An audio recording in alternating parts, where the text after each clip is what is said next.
I would say don't be as hard on yourself. I think I got caught up a lot when I was growing up of always trying to meet everyone's expectations and feeling like there were so many different people that expected different things of me, and if I didn't meet one of those, that I failed or I wasn't good enough. So I would just encourage you to be you, chase your dreams. It doesn't matter what other people think. And give yourself some grace. You're not going to be able to get 100 things perfect 100% of the time. And so just be present, like build relationships with people that you trust and that you know will support you no matter what, so that you have that foundation when times do get hard and you do feel like you're being too hard on yourself. Welcome to the Art of Rebound, and I'm your host, Harold Lefty Williams, former pro athlete, motivator, and believer in second chances. Each week, we'll dive deep into stories and strategies built on positioning, persistence, and purpose to help you rise, rebuild, and reclaim your next chapter. Now, this isn't just a regular podcast, it's your permission to rise again, and this time with purpose. Today's guest, this is pretty amazing. First of all, this entire week is interviewing Duke athletes. So I'm really excited about that. That's pretty cool all within itself for many reasons. Lived in North Carolina for about 7 years. My oldest two children were born in North Carolina, and so I'm excited about this. And today's guest is not just an amazing lacrosse player, but she also played for Team Mexico, and she's a Tennessee native, and she's a ACC Academic Honor Roll. That's pretty impressive. That's pretty impressive, especially being a student athlete. Ladies and gentlemen, please welcome to the show my guest, Camilla Garza. How are you? I'm doing great. I'm loving it. It's finals week, so I'm busy, but it's been such a fun year, fun semester. So I'm just looking forward to the holidays and then we get into season in the spring. Oh yeah, yeah, yeah. No, that's pretty cool. Now I want to take people behind the mountain. People see the glory, but they don't know the story. They don't understand how hard it is to be a student athlete. And so we want to just give some people some insight on that. Is that all right? Of course. All right. All right, here we go. The first question is, why'd you choose Duke, and when did you first feel deep down inside that this was precisely where you were meant to be? You know what I mean? As a student and as an athlete. Yeah, so I actually grew up a Duke fan. My mom was raised in a small town about 45 minutes outside of Durham. And in North Carolina, you kind of pick a school. It's either the town down the road in Chapel Hill or NC State or Duke, or Wake Forest. And so my grandparents actually fell in love with Duke. So my mom was raised a Duke fan. So I was raised a Duke fan. But I think once I got through middle school and started actually considering the fact that I was going to be going to college soon, I really fell in love with Duke because I just feel like it covered every single point. It excels in all areas, whether that's sports, whether that's academics, whether that's arts, community life. All of those things are just so well supported and so encouraged here at Duke, which I seriously love and have continued to see as I've grown and continued my time here. And so that has been so much fun to be able to do that. And I think the moment I really took in the fact that I was here and this is where I was meant to be. We have scrimmages in the fall because we're out of season, but we do a lot of scrimmaging against other teams. We have play days, and the first play day that we had my freshman year, I think it was middle of September, and my parents came up the first time after they had moved me out in, and we walked around campus for a while after the games, and I think I was like, wow, I cannot believe that I'm so lucky. I get to walk around here with my parents. Like, I'm so grateful to them for sending me to this place. And how beautiful is this campus that I get to walk around every day? And I think it was really then that I realized that this is exactly where I was supposed to be. And I was surrounded by people who have supported me throughout my journey and new people that would now support me through this current chapter of my life. No, that's pretty cool. It sounds like you're very adventurous. Like let's make it happen. I'm excited. I mean, first of all, being at Duke alone is pretty cool. Pretty cool, especially when you're winning. I'm sure the campus is going nuts, and just to be at a school that is filled with a lot of school spirit. You know what I mean? That's pretty special. What does a day in your life look like during the season, and what keeps you pushing through the most demanding parts of your routine?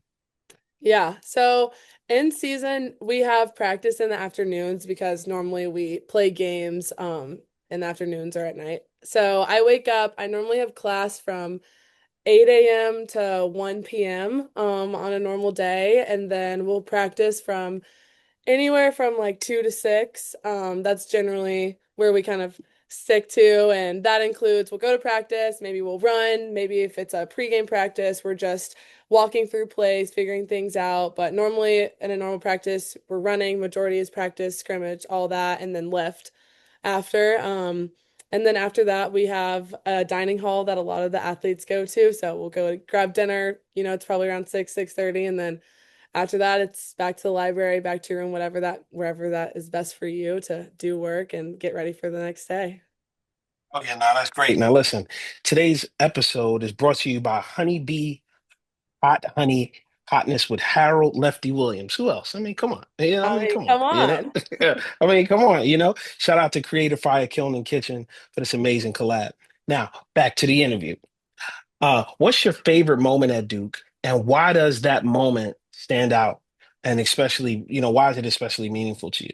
Mhm. Oh my gosh, this is hard. I don't necessarily know if I have a favorite moment. I mean, obviously we've been to some really fun games. We went to Duke Auburn this year. We went to Duke Florida this past year, Duke Hmm. Auburn last year for basketball, and we've been to a lot of different sporting events, games, gone to tournament games. Field hockey has played. We all have roommates and different sports, so we kind of bounce around to different sports. But I would honestly say that my favorite moments where I really feel the most at home here are just maybe walking back to the locker room after practice or sitting with my friends at lunch after a long day or dinner, whatever that looks like. Because it's just a reminder that, like, yes, what we're going through and what we're doing is super hard, but we're surrounded by people that not only are doing the same thing as we are, but supporting us in our own journeys through that. And I think every time I'm in those moments, it really feels surreal to me that I get to be in this position and do what I love with so many people that I love too. No, that's pretty cool. That's awesome.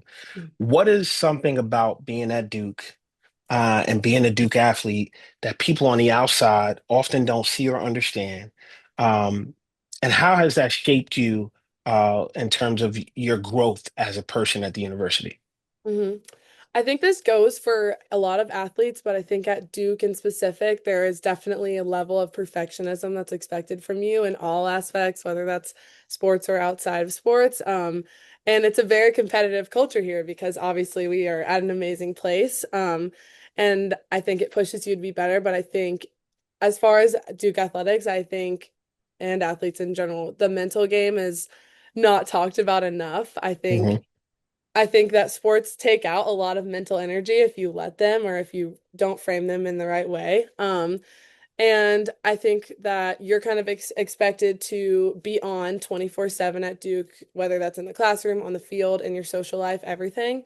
And I think that definitely comes with its struggles. I think that's what a lot of people don't understand about being an athlete in general is how much mental energy you spend thinking about lacrosse, thinking about practice, all of that, and really just working to not allow me to kind of get consumed by that or define myself by how I practice that day. And so I think it's finding the right balance of, how can I reframe this to look at it from a bigger picture.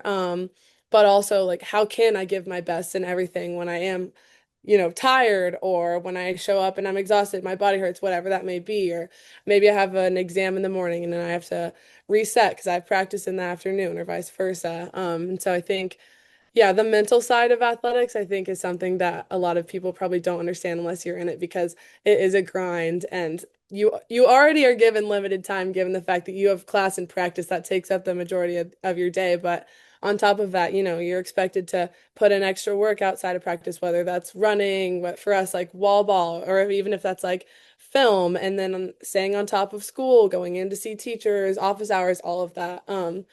So yeah, I think just like really being able to allocate your mental energy correctly is something that is definitely not talked about or that people probably don't understand unless you're really in it as far as being a Duke athlete.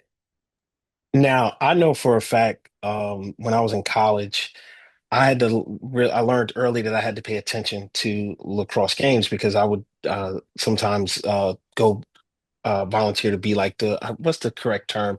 Well, I guess if the ball goes, you got to go grab it and throw it back in, like a runner or something, Yeah, what I, yeah. you know.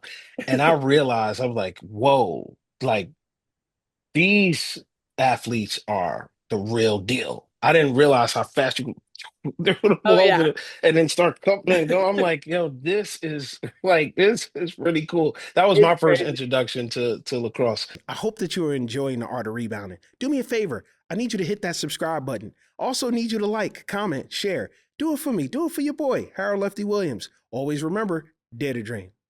Question. What was it like playing for Team Mexico? It was seriously one of the greatest experiences I've ever had. I mean, I, number one, met so many cool people through that, whether that was on my team or just kids who were playing for different countries, representing different countries.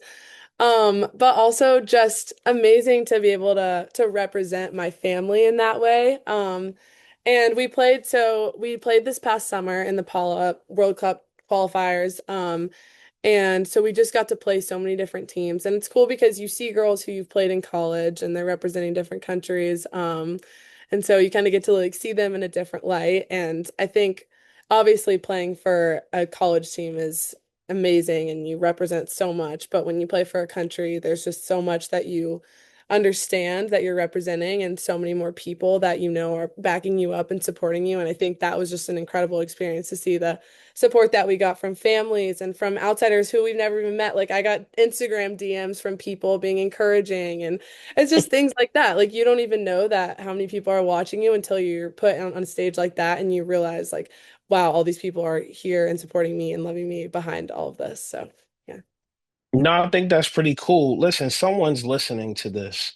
Someone stumbled upon this podcast. Someone's watching it on television. Someone's listening to it in the car, or someone's on the treadmill or whatever, listening to this, and they're saying, "Man, that sounds so great. I've always dreamed of leaving the country. I've always dreamed of playing for something that's bigger than myself. I always dreamed of surrounding myself with those type of people, but I'm just not that outgoing. I'm just a little bit more reserved, or I'm just a little." 30 seconds. The floor is yours. Encourage that person. Yeah, I would first off say like you have been put in an incredible position to meet so many different people. So step out of your comfort zone, whether that's it doesn't have to be crazy deep questions, but just start the conversation. Let those people know that you're interested in their lives because they might be living a completely different life than yours, and you can learn so much from people just by listening. And so my biggest word of encouragement would just be to take that step. It doesn't matter if you're scared, if you're embarrassed, however you may feel do it anyways because people are the most important thing in life, and relationships are what keep you going. And when you're going through the hard times, you're reminded of all of those people who have supported you. And I just think you learn so much from people. So if it's just 1 second of courage that you need, take that 1 second and go from there. No, I love it. If you could speak directly to your younger self, because I often say, man, if I go back in time, I'd tell my younger self this, or I'd tell my younger self that. If you could speak directly to your younger self, or to a kid dreaming of attending Duke, Mhm. what is the most crucial piece of advice or encouragement you would like to share? Yeah. So I would say don't be as hard on yourself. I think I got caught up a lot when I was growing up of always trying to meet everyone's expectations and feeling like there were so many different people that expected different things of me. And if I didn't meet one of those, that I failed or I wasn't good enough. So I would just encourage you to, be you, chase your dreams. It doesn't matter what other people think. And give yourself some grace. You're not going to be able to get 100 things perfect 100% of the time. And so just be present, like build relationships with people that you trust and that you know will support you no matter what, so that you have that foundation when times do get hard and you do feel like you're being too hard on yourself. Give yourself those outlets. But yeah, just love yourself a little more, celebrate the small wins a little more because there's gonna not gonna be a ton of huge wins, but there are so many small things throughout the day that are so encouraging and that you worked hard to get to. And so really recognize those. No, I think you said it. I think you said it great. I remember times thinking, man, can I bounce back from this? Or can I bounce back from that? Because when you're a professional athlete, I've traveled the world. I've been to 36 different countries, all 50 states, 8 provinces of Canada, So going cool. from team to team, right? So, and well, also playing for the world famous Harlem Globetrotters. But when you are moving around, or when you let go from this team, or when you have to go to another team or this, that, you start thinking like, man, you try to Okay, do two ways I can handle this. I either get down on myself or I keep going. I keep going. And I was able to keep going. And you're able to keep going. And it seems like your career is going in an amazing, amazing, amazing direction. Super duper proud of you. Listen, I hope everyone's enjoying the podcast. I wanted to get a chance to come on and tell you quickly that I have a brand new book that's getting ready to come out. It's called, you guessed it, The Art of Rebounding. I'm going to help you bounce back. I'm going to show you different ways on how you can position yourself. I'm going to show you how you can persevere, how you too can get through to grab control and position yourself into the purpose that you want to see. So make sure that you go to theartofrebounding.com to join the waiting list. Head on over to theartofrebounding.com to join the waiting list. If you haven't gotten a chance to follow or subscribe to the audio side of the show, make sure you go to iHeart Radio and do that first, and then you can go to every other platform and do it as well. All right. Now, back to the show. Listen, Thank you. I have a segment. I like to call it like my Avengers. You know what I mean? Yeah. Well, the Avengers, right? No, they don't know how to lose, right? So, who is the top five people, most influential people in your life who are like they're your Avengers? Like, if it was not for this five, man, I probably wouldn't be at Duke University. Yeah. Well, number one, I would say is God because I think without him, I wouldn't be where I am today. I think a lot of times I walk around and think when I'm going through a hard time or I'm having a hard day or practice, I didn't have a good practice something, I think like this is exactly what I prayed for. And there are a million people who wish that they could be in my position. And I know that God put me here for a reason. And obviously, with him, all things are possible. So he is my big man, first and foremost, my number one Avenger. But then behind him, I would definitely say my two parents. They have such different ways of encouraging me, which I have appreciated so much. And they have just loved me no matter what. They have always reminded me where my identity is rooted in and just never defined me by my performances in whatever aspect of my life we're looking at. And I'm eternally grateful to them for the love and just encouragement that they've instilled in me. And they've always pushed me to be better. You know, they've always pushed me to take one more step, which obviously at times is very reluctant towards, because it's not always fun. But they knew what I was capable of and what I continue to be capable of, and they've never stopped pushing me and loving me through that. So those would definitely be my top three. My last two. Oh, Tough um, one, tough one. I know. I'm like trying to think if I have a favorite. I guess so. I grew up, I was like the biggest Steph Curry fan ever. Like literally could not love him more. Hmm. And I just admire him so much for how consistently he has shown up and been true to himself throughout his entire career.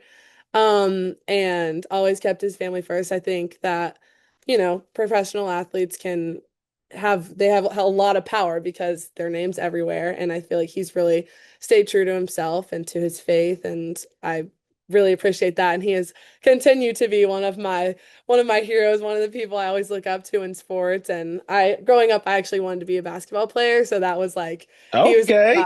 eyes on the prize, but still, even so. So yeah, he would probably be one of mine. And then I'm gonna do a group for the last one, but Okay. I'm gonna say I have three sisters. Hmm. And they are all younger than me, and I look up to them so much, even though they're younger than me. They bring so many different assets to the table, which I think is obviously important for a dream team. Um, but they are just so fierce, and no matter what they're going through, they always find a way to make me laugh. They always find a way to make me smile. They're always there for me. And the relationships that I have with them are like the most treasured ones that I have in my life. And I will always be grateful to them for the many ways that they have been there for me and encouraged me no matter what. So they would definitely be my last ones. I know that's a little more than the average dream team, but No, it's a listen, it takes a village, and that's what I love and appreciate. I love the energy. I love how excited you are about sports and life and education and all of those things. And that's pretty cool. I think you're making Tennessee pretty proud there, I would say. thank You you. know what I Thank mean? you. Yeah. It So does. thank you so much. It takes a Good. village, Yeah. 100%. Yeah, it takes a village. Thank you so much for taking your time out of your busy schedule to be a part of the Art of Rebounding. Tell someone to like, subscribe, comment, share. The art of rebounding are necessary conversations. It's not no drama. It's peel back conversations about development. How can we help someone? Um, uh, so many different people I've had: NBA, WNBA, Harlem Globetrotters, actors, music producers. One of my friends, Rockstar, who co-wrote the song "Fine China" by Chris Brown. He sold Yeah. 180 million records. Yeah, I've had him on the show. So shout out to Rock, shout out to Bro. And shout out to all of the amazing Duke athletes. This week, every day is a different episode from a Duke athlete, and everyone should be proud of that because you guys are doing some amazing things there in North Carolina. Once again, this episode is brought to you by Honeybee Hotness, your boy Harold Lefty Williams. Shout out to Creative Fire Killing Kitchen. Uh, and I appreciate you so much. That's it for today's episode of The Art of Rebound. And listen, the fall is not what defines you. It's how you rise that writes your legacy. Whether you are bouncing back from another chapter of your life or just learning how to stand again, know this, you're not alone. You were never alone. You were built to bounce back. And the beauty about rebounding is the very thing that you are reaching for, it's actually making its way towards you. You just have to get in position. You got to box out and you have to have put the blinders on your eyes and just say, I'm going forward and then go after it and keep going. Follow me on social media on all platforms at Lefty Williams 42. Follow the show at The Art of Rebounding. And I promise you, you are going to be happy about the things that you see and the things that you hear because we're all about helping the next generation. All right. Till next time, always remember, dare to dream.